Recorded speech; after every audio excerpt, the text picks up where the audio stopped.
هادي له أشهد أن لا إله إلا الله وحده لا شريك له وأشهد أن محمدا عبده ورسوله اللهم صل وسلم وبارك على عبدك ورسولك محمد وعلى آله وأصحابه ومن تبعهم بإحسان إلى يوم الدين وبعد. Alhamdulillah, ma'asyiral muslimin rahimani wa rahimakumullah. Tidak lupa pada malam hari ini kita panjatkan puji syukur kita kepada Allah Subhanahu wa taala, di mana kita masih mendapatkan limpahan nikmat yang sangat banyak dari Allah Subhanahu wa taala, sehingga pada malam hari ini kita bisa berkumpul di masjid ini yang tentunya dengan niat untuk mendapatkan ridha Allah Subhanahu wa taala, baik dengan melaksanakan ibadah yang wajib yang kita laksanakan di masjid ini, ataupun dengan melaksanakan ibadah-ibadah yang sunnah, yang mudah-mudahan semua amal ibadah yang kita lakukan itu diterima oleh Allah Subhanahu wa taala, diberikan pahala yang besar, dan mudah-mudahan Allah Tabaraka wa taala memberikan taufik kepada kita untuk terus istiqomah di atas jalannya yang lurus sampai Allah taala mewafatkan kita semua. Ma'asyiral muslimin rahimani wa rahimakumullah. Pada kesempatan kita malam hari ini kita akan kembali melanjutkan pembacaan kitab Aqidah At-Tauhid yang ditulis oleh Syekh Shalih bin Fauzan Al-Fauzan hafizahullah ta'ala, di mana pada pertemuan yang lalu kita telah membaca penjelasan penulis tentang makna dua kalimat syahadat, syahadat la ilaha illallah dan syahadat Muhammad Rasulullah. Bahwasanya syahadat la ilaha illallah maknanya adalah kita bersaksi, kita mengakui, kita meyakini bahwasanya tidak ada sesembahan yang berhak untuk diibadahi melainkan hanya Allah Ta'ala saja, dan kita mengamalkan konsekuensi-konsekuensi dari syahadat tersebut, yaitu kita meninggalkan semua bentuk peribadahan kepada selain Allah, dan kita melaksanakan peribadahan kita hanya kepada Allah Subhanahu wa ta'ala saja. Kemudian syahadat anna Muhammadar Rasulullah, maka maknanya adalah bahwasanya kita bersaksi, kita mengakui secara lahir dan batin bahwasanya Muhammad sallallahu alaihi wasallam adalah hamba Allah Subhanahu wa ta'ala dan utusannya, yang kemudian kita melaksanakan konsekuensi dari persaksian tersebut, yaitu kita membenarkan berita-berita yang beliau sampaikan, kemudian kita mentaati perintah-perintah beliau, menjauhi larangan-larangan beliau, dan kita ketika beribadah kepada Allah Subhanahu wa taala tidaklah kita beribadah kecuali dengan apa yang telah beliau ajarkan kepada kita, sehingga kita tidak melaksanakan ataupun membuat hal-hal yang baru di dalam kita beribadah kepada Allah Subhanahu wa ta'ala. Nah, itulah makna yang harus senantiasa terpatri pada diri-diri kita semua, pada hati-hati kita semua, yang harus kita senantiasa ingat tentang dua kalimat syahadat tersebut, karena agama kita terbangun di atas dua kalimat syahadat ini, sehingga semua hal yang kita laksanakan di dalam agama ini berfondasikan pada dua kalimat syahadat ini, ya, termasuk juga makna-maknanya yang harus kita fahami. Nah, kemudian setelah itu ma'asyiral muslimin rahimani wa rahimakumullah, Syekh Shalih bin Fauzan Al-Fauzan hafizahullah taala menyampaikan kepada kita pembahasan yang kedua, ya, tsanian, pembahasan yang kedua berkaitan dengan kalimat la ilaha illallah, yaitu atau berkaitan dengan dua kalimat syahadat ini. Beliau menyampaikan arkanus syahadataini, rukun-rukun dua kalimat syahadat. Nah, rukun-rukun dua kalimat syahadat. Sebelum kita baca lebih lanjut tentang apa saja rukun-rukun dua kalimat syahadat, maka perlu kita mengetahui apa yang dimaksud dengan rukun. Apa yang dimaksud dengan apa? Rukun. Rukun secara ringkasnya adalah bagian terpenting dari sesuatu yang seandainya dia tidak ada atau tidak terpenuhi, maka sesuatu itu tidaklah tegak. Sesuatu tidak akan apa? Tegak. Ya. Sebagai contoh saja, seperti yang kita laksanakan di dalam ibadah-ibadah keseharian kita, yaitu sholat. Ya. Dalam sholat itu juga terdapat rukun-rukunnya. Ya. Dia adalah bagian dari amalan sholat, bukan di luar dari sholat itu. Ya. Bedanya nanti dengan syarat. Kalau syarat itu adalah apa?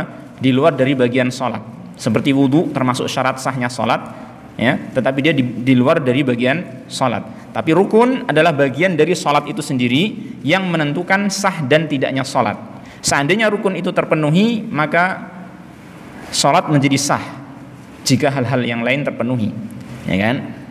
Tapi kalau tidak terpenuhi rukunnya, maka sholat tidak sah. Sebagai contoh saja, ma'asyiral muslimin rahimani wa rahimakumullah, di antara rukun sholat adalah mengucapkan takbiratul ihram. Takbiratul ihram yaitu takbir pembuka ibadah sholat kita, mengucapkan Allahu Akbar. Ya. Seandainya seseorang melaksanakan sholat dengan niat sholat, dengan sudah berwudu dan lain sebagainya, syarat-syarat sholat telah terpenuhi, namun ketika dia sholat, dia tidak memulainya dengan takbiratul ihram, langsung dia membaca apa? Ta'awudz misalkan, ya kan? A'udzubillahi minasyaitonirrajim, bismillahirrahmanirrahim, alhamdulillahirabbil alamin, Al-Fatihah sampai selesai salam, maka kita katakan sholatnya sah atau tidak? Tidak sah. Kenapa? Karena ada satu rukun yang tidak terpenuhi. Ya. Jadi rukun adalah bagian dari sesuatu yang menentukan tegak dan tidaknya sesuatu tersebut, sah dan tidaknya sesuatu tersebut. Contoh yang lain dalam misalkan wudu. Dalam wudu, ya. Dalam wudu itu ada rukun jumlahnya 6, ya. Yaitu yang Allah sebutkan dalam surat Al-Maidah, "Idza qumtum ilas salati faghsilu wujuhakum wa aydiyakum ilal marafiqi wamsahu bi ru'usikum wa arjulakum ilal ka'bain." Jika kamu mau melaksanakan salat, maka basuhlah wajahmu, kemudian kedua tanganmu sampai siku, kemudian usaplah kepalamu dan basuhlah kedua kakimu sampai dua mata kaki. Di sini disebutkan oleh para ulama, di antara rukun-rukun wudu ada 4 anggota tubuh yang harus kita basuh. Yaitu apa? Wajah, kemudian dua tangan, kemudian dua tangan sampai siku, ya, kemudian apa? Mengusap kepala dan membasuh kedua kaki sampai kedua mata kaki. Nah, apabila salah satu dari rukun itu tidak terpenuhi, ya kan, maka tidak sah wudunya. Ya, tidak sah wudunya. Demikian pula dalam hal-hal yang lain, dalam ibadah-ibadah yang lain, ada yang namanya rukun yang dia menentukan sah dan tidaknya ibadah tersebut. Nah, dari sini kita ketahui, ma'asyiral muslimin rahimani wa rahimakumullah, ketika kita berbicara tentang arkanus syahadatain, ya, rukun-rukun dua kalimat syahadat, maka berarti rukun-rukun ini akan menentukan tegak dan tidaknya dua kalimat syahadat tersebut. Seandainya rukun itu tidak ada salah satunya misalkan, maka tidaklah tegak syahadat itu, tidak tegak syahadat tersebut. Maksudnya apa? Kalau syahadat ini berkaitan dengan masuk Islamnya seseorang, ya kan, seseorang masuk Islam dengan dua kalimat syahadat, kan gitu. Kalau dia tidak memenuhi rukunnya, maka berarti orang tersebut tidak termasuk kaum muslimin, tidak termasuk orang yang masuk Islam karena dia tidak memenuhi salah satu rukunnya dari dua kalimat syahadat tersebut. Bisa difahami, ya? Sehingga rukun syahadat ini perkara yang sangat penting untuk kita pelajari, yang kemudian kita wujudkan, ya, kita realisasikan di dalam kita menegakkan dua kalimat syahadat tersebut.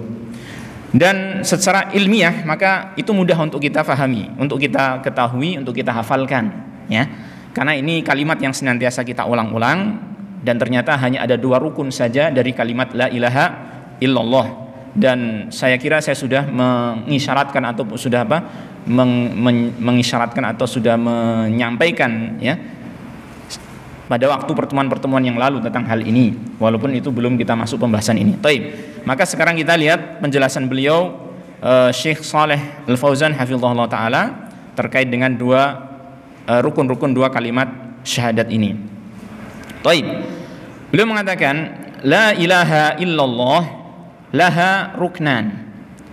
La ilaha illallah ini, kalimat la ilaha illallah yang maknanya sudah kita ketahui, tidak ada sesembahan yang berhak untuk diibadahi melainkan hanya Allah Ta'ala saja. Laha ruknani, dia memiliki dua rukun. Memiliki dua apa? Rukun. Yang tentunya dua rukun ini harus kita penuhi semuanya, harus kita wujudkan semuanya. Sebagaimana salat memiliki rukun-rukun yang seluruhnya harus kita penuhi. Nah, huma, kedua rukun tersebut adalah an-nafyu wal isbatu.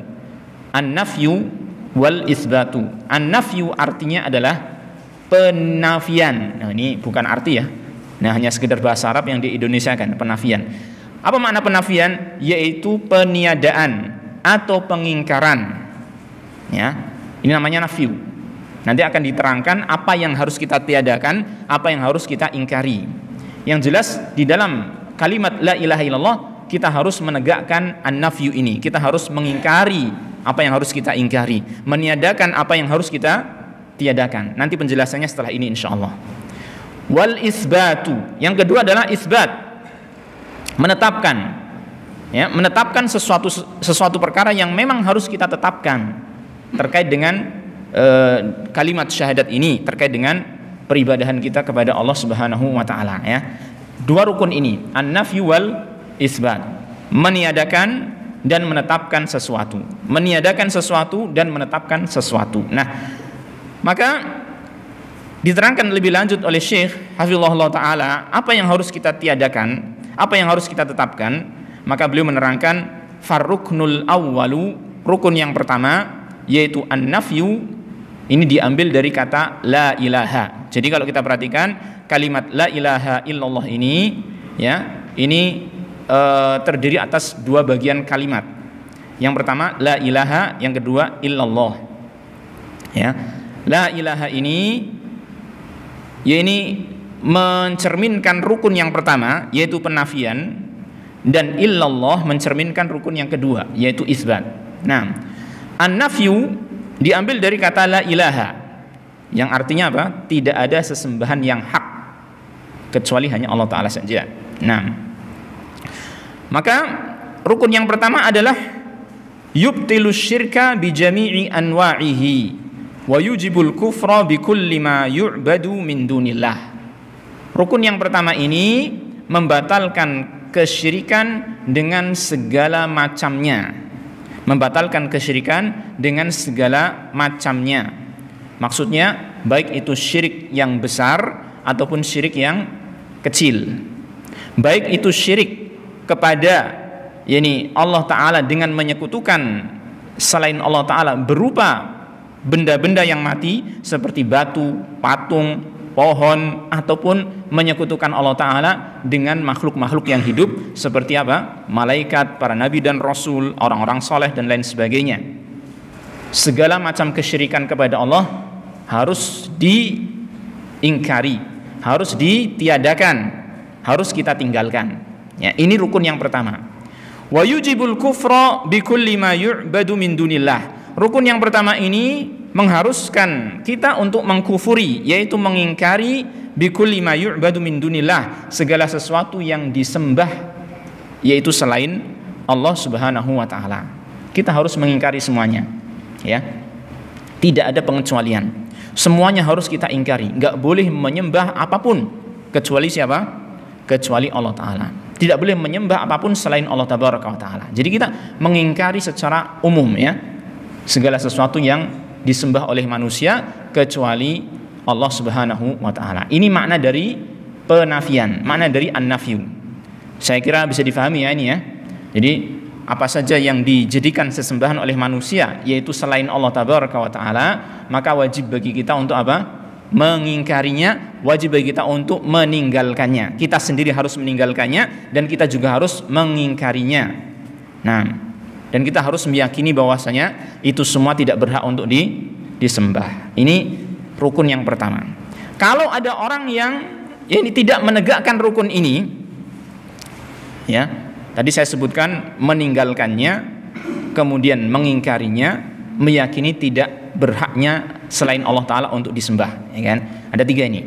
Kalau ada orang yang tidak menegakkan rukun ini, rukun yang pertama, misalnya dia menyembah Allah tapi juga menyembah selain Allah, maka dia bukanlah orang yang termasuk dalam orang yang masuk Islam, yang menegakkan syahadat la ilaha illallah. Ya, dia bukan orang yang Islam karena dia masih menyembah selain Allah Subhanahu wa taala. Atau ada orang yang sebenarnya dia sudah menyembah Allah taala, tidak menyembah yang lain, cuman dia tidak mau mengingkari selain Allah. Masih menganggap benar orang yang menyembah selain Allah. Ya. Masih menganggap benar orang yang menyembah selain Allah. Kita itu manusia itu terserah dia mau menyembah apa saja, semuanya benar. Sehingga melahirkan pemahaman bahwasanya semua agama sama. Ada enggak yang berkeyakinan seperti ini? Menganggap bahwasanya semua agama itu semuanya benar. Ya. Maka ini adalah orang yang tidak sah keislamannya. Orang yang menganggap semua agama apa? Sama, karena dia menganggap bahwasanya ada selain Allah Ta'ala yang berhak untuk disembah. Kan gitu ya, ketika dia tidak mengingkarinya. Nah, taib. Sehingga orang yang menegakkan la ilaha illallah, dia harus meyakini bahwasanya segala sesuatu selain Allah Ta'ala itu tidak berhak disembah. Ya, walaupun dia adalah makhluk yang paling mulia, walaupun dia adalah makhluk yang paling tinggi kedudukannya, seperti siapa? Rasulullah SAW, maka beliau tidak berhak untuk diberikan satupun yaitu peribadahan kepada beliau Sallallahu Alaihi Wasallam, karena segala macam ibadah yang berhak mendapatkan hanyalah siapa? Allah Subhanahu Wa Taala. Baik, insya Allah sudah bisa difahami yang pertama. Rukun yang kedua, waruknus tsani, rukun yang kedua adalah al-isbatu, menetapkan.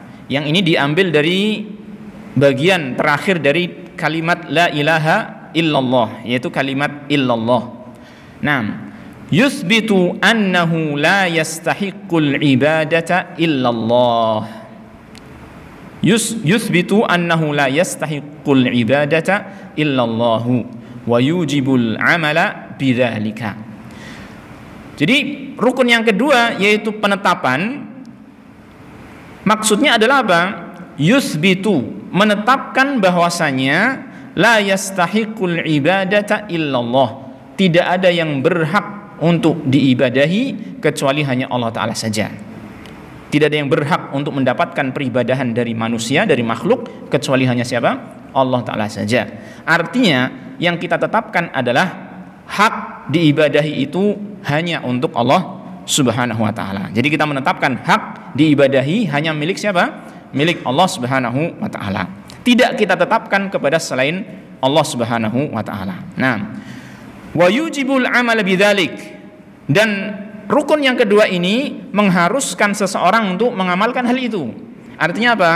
Artinya seorang yang ingin menegakkan dua kalimat menegakkan kalimat la ilaha illallah, maka dia harus mewujudkan peribadahan kepada Allah. Ya, jangan sampai dia mengingkari semua sesembahan selain Allah Ta'ala, tapi dia sendiri nggak mau beribadah kepada Allah Subhanahu Wa Ta'ala. Ya, dia mengingkari semuanya itu nggak berhak untuk disembah. Berarti dia menafikan, kan?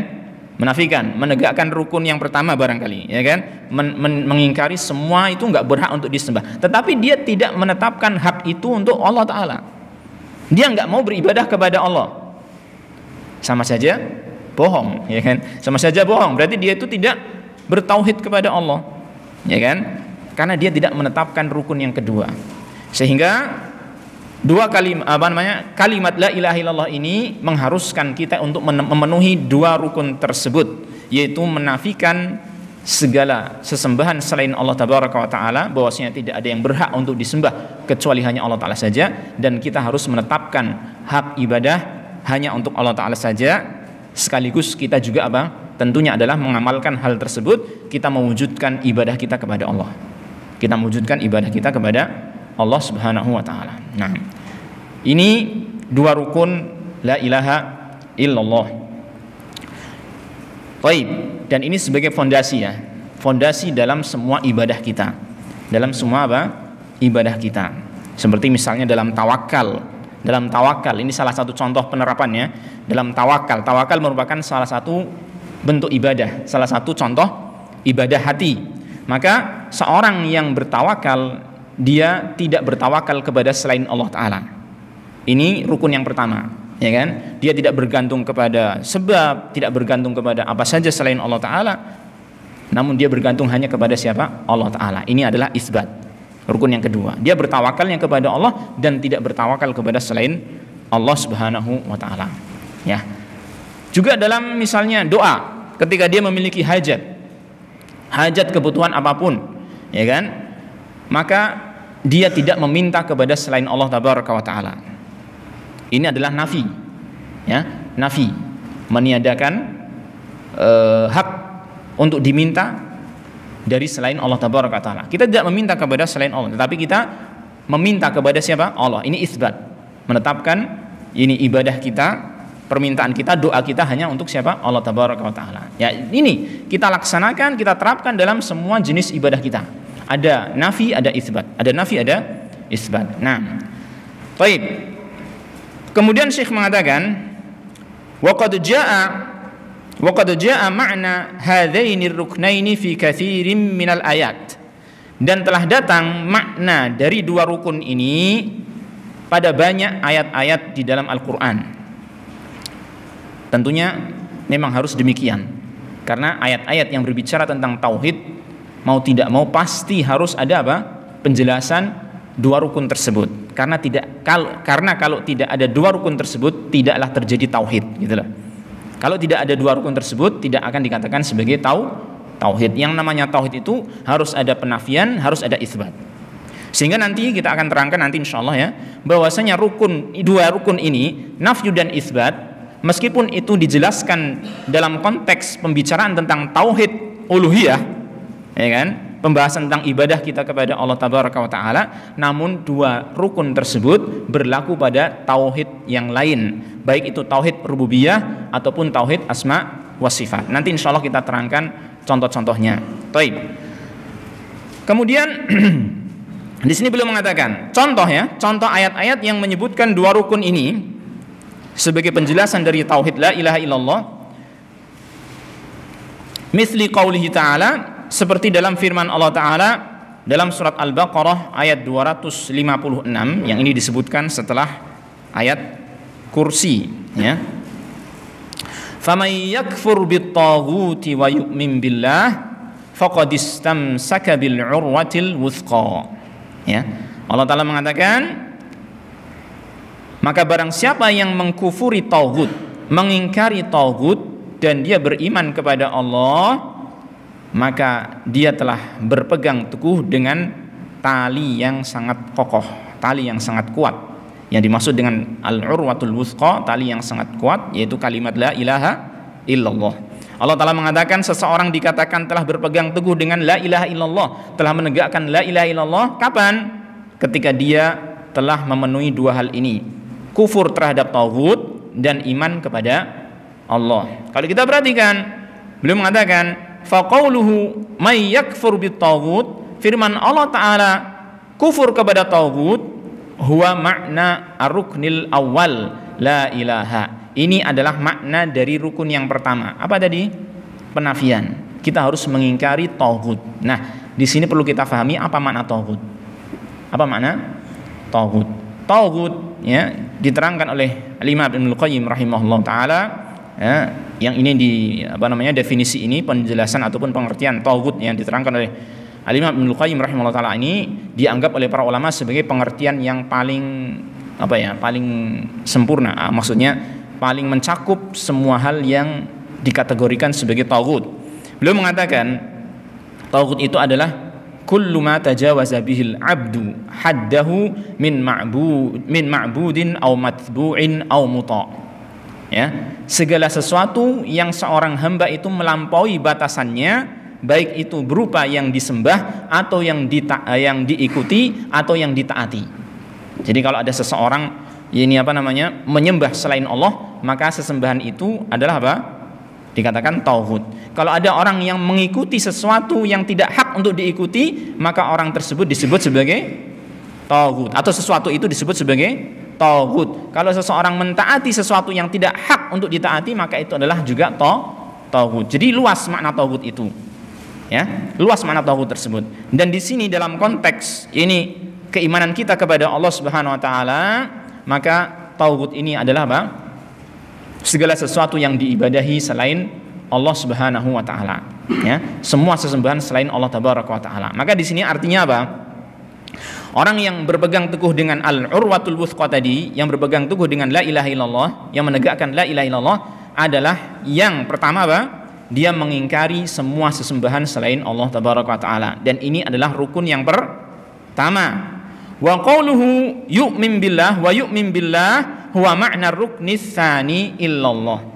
Dan firman Allah taala wa yu'min billah, dia beriman kepada Allah Subhanahu wa taala, ini adalah makna rukun yang kedua, yaitu illallah, atau dengan kata lain al-isbat, menetapkan bahwasanya yang berhak untuk disembah hanyalah Allah taala saja, ya. Kita lihat di sini, ya, dalam ayat ini Allah menyebutkan tentang orang yang berpegang teguh dengan tali yang kuat, yaitu la ilaha illallah, ketika orang tersebut sudah memenuhi dua rukunnya. Nah, yaitu meniadakan hak sesembahan, hak disembah dari selain Allah taala, dan menetapkannya hanya untuk Allah taala saja. Demikian pula dalam contoh yang kedua, wa kadzalika qauluhu ta'ala, demikian pula dalam firman Allah taala an Ibrahim, tentang Nabi Ibrahim alaihi salatu wassalam. Kita ketahui Nabi Ibrahim alaihi salatu wassalam adalah seseorang yang Allah Tabaraka wa taala jadikan contoh panutan bagi kaum muslimin, ya, di dalam masalah tauhid, sebagaimana yang Allah taala sebutkan di dalam surat Al-Mumtahanah, yaitu ayat yang keempat, ya, di mana Allah taala berfirman, qad kanat lakum uswatun hasanatun fi Ibrahim walladzina ma'ahu idz qalu liqaumihim inna bura'a'u minkum wa mimma ta'buduna min dunillah kafarna bikum wa bada bainana wa bainakumul adawatu wal baghdha'u abadan hatta tu'minu billahi wahdah.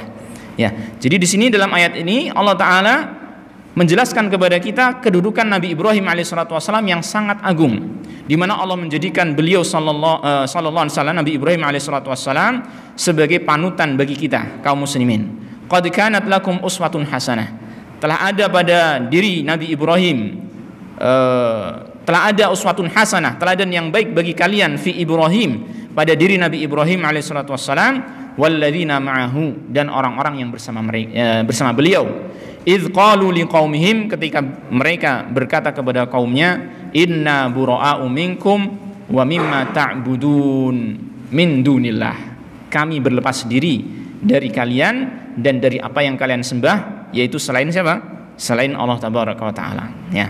Jadi Allah taala telah menjadikan Nabi Ibrahim sebagai panutan, teladan bagi kita dalam masalah tauhid, ya, dalam masalah tauhid. Sebagaimana Rasulullah SAW juga sebagai teladan bagi kita dalam masalah tauhid ini. Nah, di sini dibawakan oleh Syekh Hafizahullah Ta'ala tentang Nabi Ibrahim, apa yang beliau ucapkan terhadap kaumnya atau kepada kaumnya, yang Allah Ta'ala sebutkan ucapan Nabi Ibrahim ini di dalam surat Az-Zukhruf ayat 26-27. Nabi Ibrahim alaihissalatu wassalam, dia mengatakan, innani bara'um mimma ta'budun illa alladhi fatarani. Kita perhatikan di ayat ini, Nabi Ibrahim ketika berbicara kepada kaumnya, dia menyampaikan sikap beliau yang berlepas diri dari semua hal yang disembah oleh kaumnya, kecuali satu yang beliau tetapkan, yaitu siapa? Alladzi fatarani, yang telah menciptakan aku, tidak lain dia adalah siapa? Allah Subhanahu wa taala. Ya. Di sini kita lihat, innani bara'um mimma ta'budun. Sesungguhnya aku berlepas diri. Berlepas diri itu maknanya apa? Yaitu kita tidak melaksanakannya, ya, tidak menyembah selain Allah taala, ya. Innani bara'um mimma ta'budun, aku berlepas diri dari apa saja yang kalian sembah. Maknanya apa? Tidak beribadah kepada yang kalian sembah, ya, berlepas diri. Dan beliau sallallahu alaihi wasallam, Nabi Ibrahim sallallahu alaihi wasallam ini mengingkari juga sesembahan-sembahan tersebut, tidak hanya meninggalkan tapi juga apa? Mengingkari, kan gitu. Baik, illa alladzi fatarani, kecuali satu yang beliau tidak berlepas diri darinya, yang beliau tetap menyembahnya, yang beliau tetap meyakini itulah yang berhak untuk disembah Siapa dia? Alladzi fatarani, yaitu zat yang telah menciptakan aku. Nah, di sini kita lihat ya, bahwasanya apa yang disampaikan Nabi Ibrahim ini sama dengan yang di atas, mengandung dua rukun, yaitu an-nafyu dan al-itsbat. Fa qauluhu innani bara, perkataan Nabi Ibrahim innani bara, aku berlepas diri, huwa ma'nan nafyi fi ruknil awal, dia adalah makna penafian ya, yang ada pada rukun yang pertama. Wa qauluhu illal ladzi fatarani huwa ma'nal itsbat fi ruknis tsani, sedangkan ucapan ataupun perkataan Nabi Ibrahim alaihi salatu wassalam, kecuali zat yang menciptakan aku, maka ini adalah makna itsbat yang dia ada pada rukun yang kedua ya. Intinya ma'asyiral muslimin rahimani wa rahimakumullah, kalimat la ilaha illallah ini kalau kita ingin betul-betul menegakkannya, maka kita harus menegakkan dua rukun ini, penafian dan juga itsbat. Nah, dan ini adalah dua rukun tauhid, bukan hanya dua rukun la ilaha illallah. Saya katakan lagi, ini bukan hanya dua rukun la ilaha illallah, tetapi juga dua rukun tauhid. Sehingga apa? Sebagaimana yang tadi saya sampaikan, dua rukun ini berlaku juga pada apa? Pada tauhid rububiyah dan juga pada tauhid asma was sifat. Kita ambil contoh misalnya di dalam surat Al-Furqan, Allah Subhanahu wa taala berfirman dalam ayat yang kedua, alladzi lahu mulkus samawati wal ard. Ini bagusnya kita tampilkan di sini ya. Coba kita buka barangkali bisa. Kalau bisa kita tampilkan surat Al-Furqan. Bentar ya. Jadi biar gimana tampilannya nih? Kok gelap.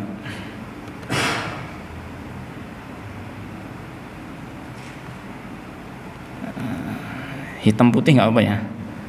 Coba kita tampilkan.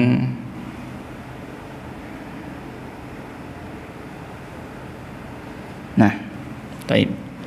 Kelihatan ya, walaupun hitam putih, cukup kelihatan ya. Nah, baik, di ayat yang kedua, alladzi lahu mulkus samawati wal ard, walam yattakhidh walada, walam yakul lahu syarikum fil mulki, wa khalaqa kulla syai' faqaddarahu taqdira. Di sini Allah Taala menyebutkan tentang dirinya, mensifati tentang dirinya. Yang ini mencakup tentang apa? Tauhid rububiyah dan juga asma wa sifat. Tauhid rububiyah kita ingat berkaitan dengan apa? Perbuatan-perbuatan Allah Subhanahu wa taala. Sedangkan tauhid asma wa sifat berkaitan dengan apa? Nama-nama dan sifat-sifat Allah Taala. Kita lihat, alladzi lahu mulkus samawati wal ard. Dialah Allah Taala yang sebelumnya Allah Taala telah mengatakan tabarakalladzi nazzalal furqana dan seterusnya ya. Allah Taala mengagungkan dirinya, mensucikan dirinya dengan kalimat tabarak. Kemudian Allah mengatakan dialah yang lahu mulkus samawati wal ard. Dialah satu-satunya yang memiliki kekuasaan kerajaan langit-langit dan bumi. Walam yattakhidh walada, dia tidak menjadikan seorang anak, tidak mengangkat seorang anak pun. Walam yakul lahu syarikun fil mulki, dan tidak ada sekutu baginya di dalam kerajaan ini. Ini ketika Allah Ta'ala ini menguasai langit dan bumi, maka Allah Ta'ala menguasainya sendirian. Tidak ada yang bersekutu, berserikat dengan Allah Ta'ala dalam menguasai langit dan bumi. Wa khalaqa kulla syai', dan Allah menciptakan segala sesuatu, faqaddarahu taqdira. Allah menciptakan segala sesuatu dan Allah Ta'ala mentakdirkan segala sesuatu itu dengan takdir yang sempurna. Nah, kita lihat. Kemudian di ayat selanjutnya, ayat yang ketiga, kita perhatikan. Yang tadi kita lihat dalam ayat tadi ya, Allah menetapkan apa? Perbuatan-perbuatan Allah Ta'ala, ya enggak? Di antaranya adalah menguasai, di antaranya adalah mencipta. Ini kan perbuatan Allah, ya enggak? Menetapkan perbuatan ini pada diri Allah Subhanahu wa taala. Yang mencipta adalah Allah, yang menguasai langit dan bumi adalah Allah Subhanahu wa taala. Nah, ini namanya apa? Isbat, menetapkan. Kan gitu. Nah, kemudian di ayat yang selanjutnya Allah Ta'ala memberikan penafian, yaitu meniadakan, mengingkari penyematan perbuatan tersebut kepada selain Allah. Allah Ta'ala mengingkari bahwasanya ada selain Allah Ta'ala yang memiliki perbuatan tersebut. Itu perbuatan hanyalah milik siapa? Allah Ta'ala. Maka Allah mengatakan wattakhadhu min dunihi alihatan la yakhluquna syai'a wa hum yukhlaqun wa la yamlikuna li anfusihim dharran wa la naf'a wa la yamlikuna mautan wa la hayatan wa la nusyura. Perhatikan, mereka orang-orang musyrik itu mengangkat selain Allah Ta'ala sebagai alihah, sebagai sesembahan. Kemudian Allah menyebutkan tentang sifat sesembahan ini. Perhatikan, la yakhluquna syai'a, mereka tidak menciptakan sesuatu apapun. Lihat, Allah meniadakan perbuatan khalq, perbuatan mencipta dari selain dirinya. Ya kan? Tadi ada penetapan, ini ada apa? Penafian. Wa hum yukhlaqun, bahkan mereka sendiri adalah dicipta. Ya kan? Wala yamlikuna li anfusihim dharran wala naf'a, dan mereka sesembahan tersebut tidak memiliki kekuasaan, tidak menguasai untuk diri mereka sendiri madarat ataupun manfaat. Wala yamlikuna mauta, dan mereka tidak memiliki ataupun menguasai kematian, wala hayatan wala nusyura, tidak pula kehidupan, tidak pula kebangkitan. Di sini Allah Ta'ala meniadakan apa? Al-mulk, kekuasaan, ya, ataupun penguasaan terhadap sesuatu di alam semesta ini dari selain Allah Subhanahu wa Ta'ala. Setelah tadi menetapkan adanya apa? Sifat menguasai ataupun perbuatan menguasai ditetapkan untuk Allah Ta'ala, di sini Allah Ta'ala mengingkari dari selain Allah Subhanahu wa Ta'ala, ya. Jadi dua rukun ini berlaku pula di dalam apa? Di dalam nafyu dan isbat. Di dalam tauhid rububiyah. Nah, dua rukun ini yaitu nafyu dan isbat berlaku di dalam tauhid rububiyah. Nah, kemudian sebagai contoh yang lain tentang yaitu apa namanya? Tentang asma was sifat, ya. Tentang asma wa sifat, kita bisa lihat contohnya adalah di dalam surat Al-Ikhlas yang kita semua sudah hafal insyaallah taala. Yang dalam surat Al-Ikhlas kita bisa lihat Qul huwallahu ahad Allahus samad, ya. Kita lihat di sini Qul huwallahu ahad Allahus samad lam yalid walam yulad walam yakul lahu kufuwan ahad.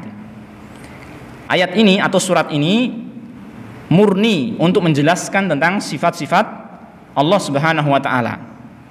Makanya disebut dengan surat Al-Ikhlas. Akhlasa yukhlisu ikhlason, artinya apa? Memurnikan.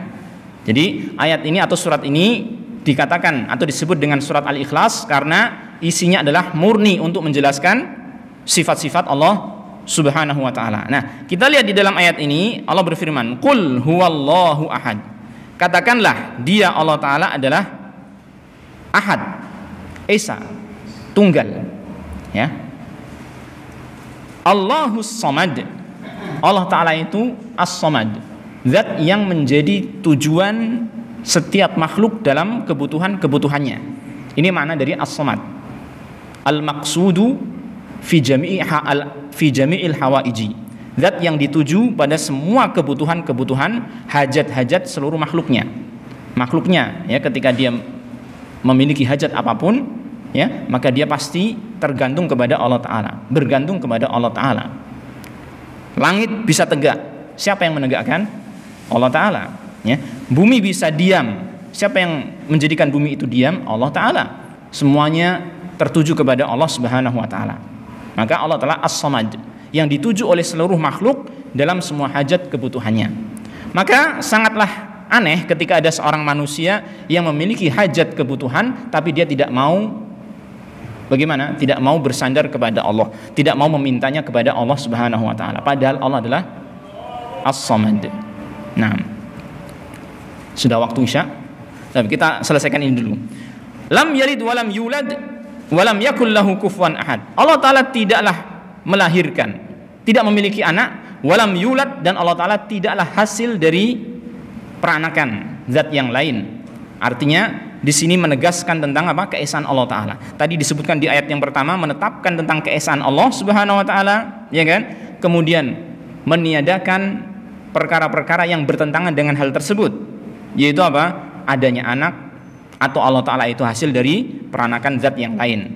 Walam yakul lahu kufuwan ahad, dan Allah Ta'ala mengatakan tidak ada satupun yang menjadi setara ataupun sekufu, ya, ataupun yang menandingi Allah Subhanahu wa taala. Ya, sehingga di sini dalam asma wa sifat pun, dalam asma wa sifat maka berlaku di sana dua rukun tadi, an-nafyu dan itsbat.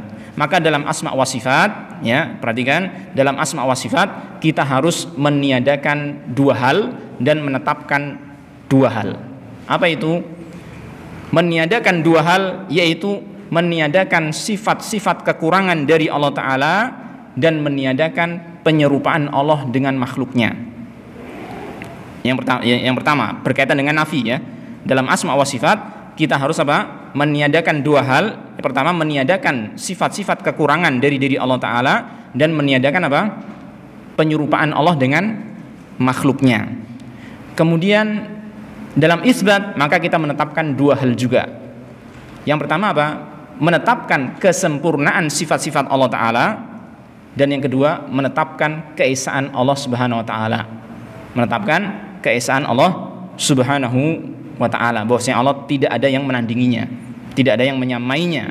Nah, ini dalam asma wa sifat kita berlakukan pula an-nafyu dan al-itsbat. Maka kesimpulannya bagaimana? Kesimpulannya bahwasanya tadi rukun yang kita pelajari dalam kalimat la ilaha illallah ternyata itu adalah rukun yang berlaku pada semua macam tauhid yang tiga, baik itu tauhid uluhiyah, tauhid rububiyah, dan tauhid asma was sifat. Maka perlu kita mempelajari secara detail lagi tentang masalah tiga macam tauhid ini agar kita bisa menegakkan rukun pada setiap masing-masing tauhid tersebut. Demikian ma'asyiral muslimin rahimani wa rahimakumullah yang bisa kita pelajari dari pembahasan kita tentang rukun kalimat la ilaha illallah, yang nanti kita akan lanjutkan pada pertemuan selanjutnya insyaallah, yaitu menjelaskan tentang rukun syahadat anna Muhammadan Rasulullah, yang ini tidak kalah penting juga karena ini merupakan pondasi yang kedua kita di dalam beragama. Demikian ma'asyiral ikhwah azanillah wa yakum, kita tutup. Mudah-mudahan Allah Subhanahu wa taala memberikan ilmu yang bermanfaat, amal yang saleh, dan keistiqomahan di jalan yang lurus. Kita akhiri wa sallallahu wasallam ala nabiyyina Muhammadin wa ala alihi wa sahbihi ajma'in wa akhiru da'wana alhamdulillahi rabbil alamin.